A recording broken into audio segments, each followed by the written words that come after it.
కొంచెం డిఫరెంట్గా కచోరీ అనేది చేసుకుందాము.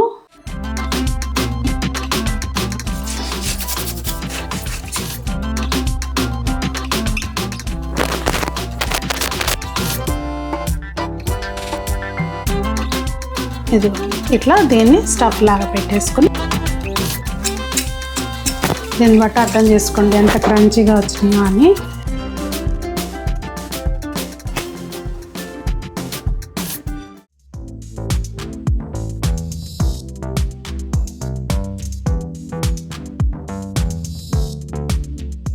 పెద్దలందరికీ నమస్తే, పిల్లలందరికీ హాయ్. ఎలా ఉన్నారండి? అందరూ బాగున్నారా? మేము చాలా బాగున్నాం. మీరు కూడా చాలా చాలా బాగున్నారని ఆశిస్తున్నాను. ఈరోజు వీడియో అయితే ఒక స్నాక్ ఐటమ్ అండి. మీరు దానికి పేరు ఆలూ కచోరీ అని పెట్టుకోవచ్చు. కచోరీ అంటే అది మళ్ళీ వేరే వస్తుంది, డీప్ ఫ్రై చేస్తాం మనం దాన్ని. అలాగే గోధుమ పిండి స్టఫ్, మైదా పిండి స్టఫ్ అట్లా డిఫరెంట్గా పెడుతుంటారు. అంటే దానికి గోధుమ పిండి కానీ మైదా పిండి కానీ వాడి దాని లోపల స్టఫ్ కింద ఆలు పెడతారు కదా, అట్లా కాదు. ఇవాళ మనము గోధుమ పిండి వాడం, మైదా పిండి వాడం, అలా అని చెప్పి దోసల పిండి వాడం. కొంచెం డిఫరెంట్గా కచోరీ అనేది చేసుకుందాము. అయితే డీప్ ఫ్రై ఐటమ్ అయితే కాదండి, తక్కువ ఆయిల్తో, ఆయిల్ లేదని చెప్పను, తక్కువ ఆయిల్ తోటి ఎవరైనా ఇంటికి వస్తే కనుక చక్కగా డిఫరెంట్గా మనం పెట్టచ్చు అనమాట. కిట్టి పార్టీస్ అప్పుడు కూడా మనం సర్వ్ చేసుకోవచ్చు.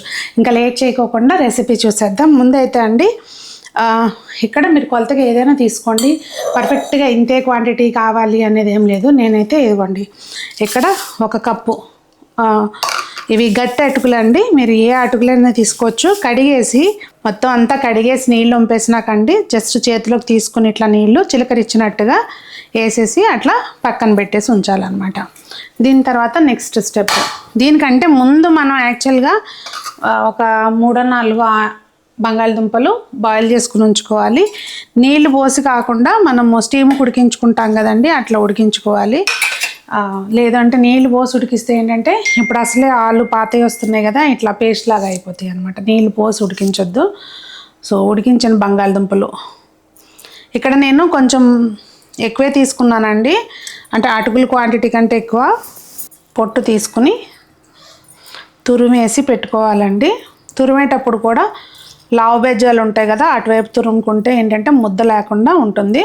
చేత్తోటైనా మ్యాష్ చేసుకోవచ్చు. మనకి ఇది ఏమి కరెక్ట్గా స్మూత్గా రావాలని ఏం లేదు.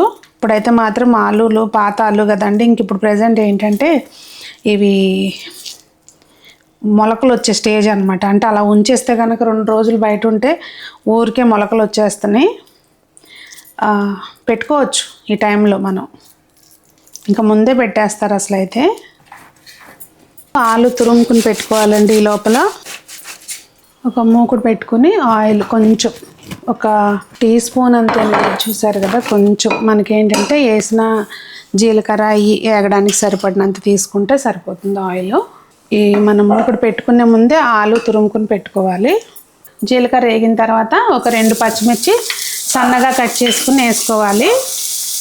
అలాగే ఇదిగోండి ఒక 4-7 కరివేపాకు రెబ్బలు చక్కగా సన్నగా కట్ చేసి వేసుకోవాలి. ఇప్పుడు ఏంటంటే ఇందులో నుంచి అయితే కరివేపాకు తీసి పడేలేరు కదండి, ఇక అంత ఓపిక అనుకోండి పిల్లలు. ఇందులో మీరు కావాలనుకుంటే ఉల్లిపాయ కూడా సన్నగా కట్ చేసి వేసుకోవచ్చు. ఇక్కడ నేనైతే ఉల్లిపాయ వేయట్లేదండి. ఇప్పుడు కొంచెం పసుపు, మనకి పచ్చిమిరపకాయ ముక్కలు వేగితే సరిపోతుందండి. పచ్చిమిర్చి వేగిన తర్వాత ఇప్పుడు మనము తురిమి పెట్టుకున్న ఆలుని వేసేసుకోవాలి. ఇప్పుడు గ్యాస్ లో ఫ్లేమ్లో పెట్టుకోండి. దీనిలోకి రుచికి తగినంత ఉప్పు. మనం ఇంకా మళ్ళీ మనం పైన స్టఫ్ ఓన్లీ స్టఫ్లోనే ఉప్పు వేస్తున్నామండి, సో చూసి వేసుకోవాలి. మళ్ళీ పైన వేస్తాము. కొంచెం పచ్చిమిర్చి వేసాం కనుక కారం కూడా చూసుకుని వేసుకోవాలి మీకు తగినట్టుగా. స్పైసీగా కావాలి అంటే కనుక కొంచెం ఎక్కువ, లేదు అంటే తక్కువ.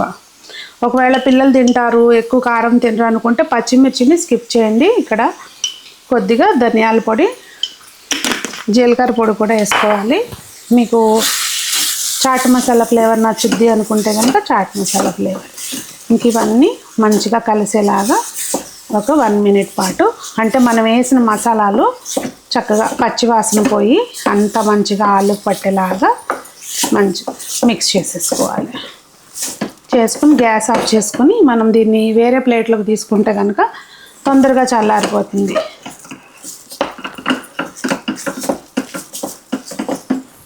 ఇంకా అంతే అండి. లాస్ట్లో కొత్తిమీర కొంచెం. ఇంకా మనకి స్టఫ్ అయితే రెడీ అయిపోయింది కచోరీలోకి.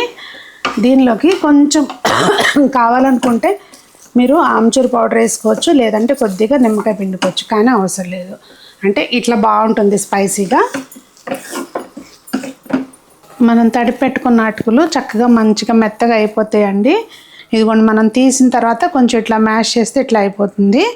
దీనిలోకి మనకి చప్పగా లేకుండా ఇదిగోండి కొద్దిగా ఉప్పు, అలాగే ఒక పావు కప్పు, ఇప్పుడు మనం ఏ కప్పుతో అయితే ఇది తీసుకున్నామో అటుకులు, దాంతో ఒక పావు కప్పు శనగపిండి వేసుకోవాలండి. అవసరం అనుకుంటే కనుక అప్పుడు కొంచెం నీళ్ళు యాడ్ చేసుకోవాలన్నమాట. అవసరం అనుకుంటే ముందే అటుకుల్లో ఎక్కువ వాటర్ ఉంచామనుకోండి, అప్పుడు ఏంటంటే మనకి పలచగా అయిపోద్ది అనమాట పిండి. ఇప్పుడు దీన్ని ఏంటంటే మనం గోధుమ పిండి కలుపుకుంటాం కదండి చపాతీకి, ఆ టైప్లో ముద్దలాగా చేసుకోవాలి. మీరు కావాలనుకుంటే ఈ పైన దానిలో అల్లం పచ్చిమిర్చి, నూరిన అల్లం పచ్చిమిర్చి కూడా వేసుకోవచ్చు అనమాట, స్పైసీగా కావాలి అనుకుంటే.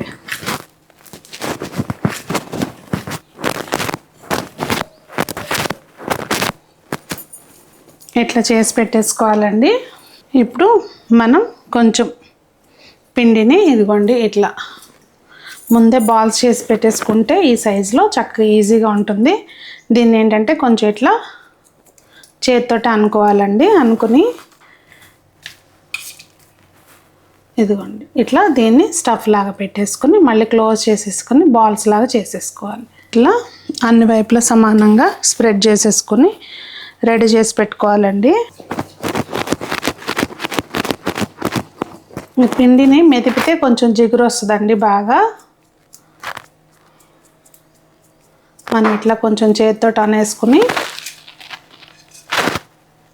ఇది మరీ ఆలు మెత్తగా ఉంటే ఒకసారి లూజ్గా ఉంటుందండి. అలాంటప్పుడు ఏంటంటే అటుకులు కొంచెం గ్రైండ్ చేసుకుని కలుపుకుంటే అది కొంచెం మనకి ఏంటంటే స్టఫ్ టైట్గా ఉంటే ఈజీగా ఇందులోకి పెట్టుకోగలుగుతాం అనమాట.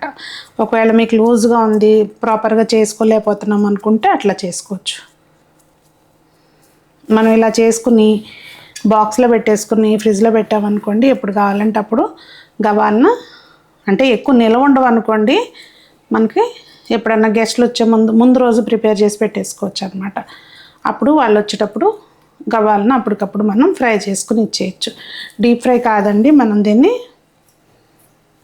మామూలుగా ఫ్రై చేసుకుంటాం. ఇది ఇంకో ప్రాసెస్ కూడా చూపిస్తాం మీకు. చూసారా, మనం చక్కగా మెతుపుకుంటే ఏంటంటే చివర్లు అట్లా పగలకుండా నీట్గా వస్తాయి అన్నమాట.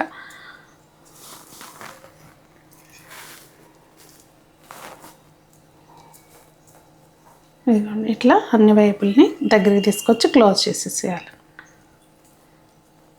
ఇంకో పద్ధతి చూపిస్తానన్నాను కదండి. ఇట్లా మనం కొంచెం స్ప్రెడ్ చేసుకున్న తర్వాత అది గుంట పొంగనాలు ఉంటే అట్లా చేసుకోవచ్చు. ఒకవేళ మీ దగ్గర గుంట పొంగనాలది లేదనుకోండి, ఇట్లా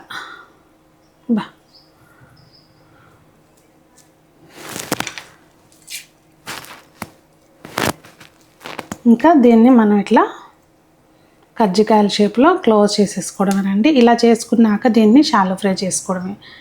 ఇట్లా వస్తుంది. క్రాక్స్ వస్తున్నాయి ఎందుకనో, అటుకులు ఏదో మొత్తానికి చాలా జిగురు లేవన్నమాట.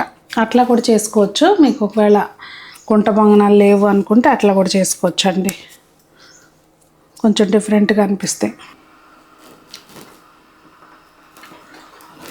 ఇంకా ఇప్పుడు కొద్దిగా ఆయిల్ వేసుకుని మొత్తం గ్రేజ్ చేసుకోవాలండి. గుంట పొంగనాలది డీప్ ఫ్రై చేసుకుంటే చాలా ఆయిల్ పీల్చుతుంది అనమాట.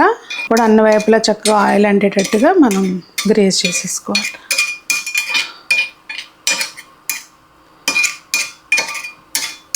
ఇంకా ఇప్పుడు వీటిని మంచి కలర్ వచ్చేలాగా అటు ఇటు తిప్పుకుంటూ ఫ్రై చేసేసుకోవాలి.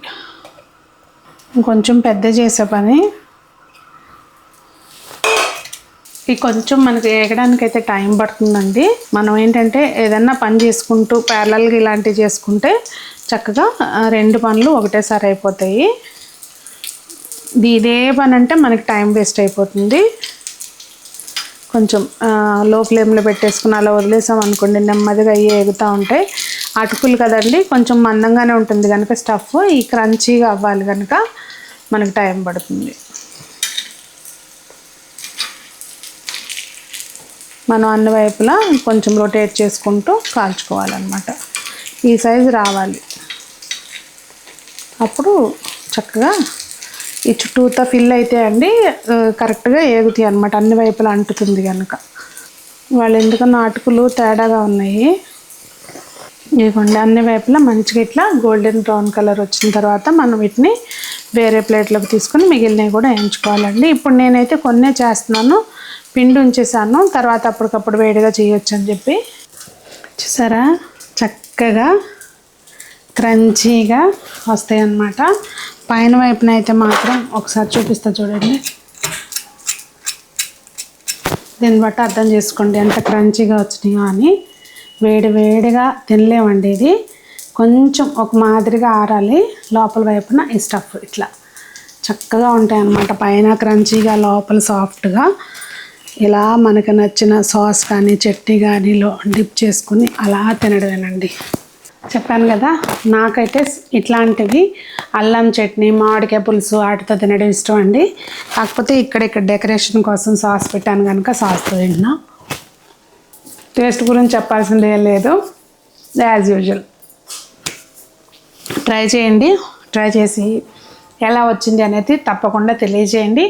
మెయిన్ ఏంటంటే ఇది మనం చక్కగా చెప్పాను కదండి, ఆ బాల్స్ రెడీ చేసుకుని ఫ్రిడ్జ్లో పెట్టేసుకున్నాం అనుకోండి, ఎవరన్నా వస్తారు అని అనుకుంటే కనుక ముందు ప్రిపేర్ చేసి పెట్టేసుకోవచ్చు. మార్నింగ్ చక్కగా మనం వేడివేడిగా అప్పటికప్పుడు వేసి క్రంచీగా సర్వ్ చేయొచ్చు. మీకు హెల్ప్ అయింది అనుకుంటే ఫ్రెండ్స్కి, ఫ్యామిలీ మెంబర్స్కి షేర్ చేయండి. మీకు ఈ టైప్లో ఏదైనా కొత్త రెసిపీస్ తెలిస్తే కనుక తప్పకుండా మన ఇన్స్టాగ్రామ్లో మీరు మెసేజ్ పెట్టండి. ఇన్స్టాగ్రామ్ లింక్ కామెంట్స్లో పిన్ చేస్తాను.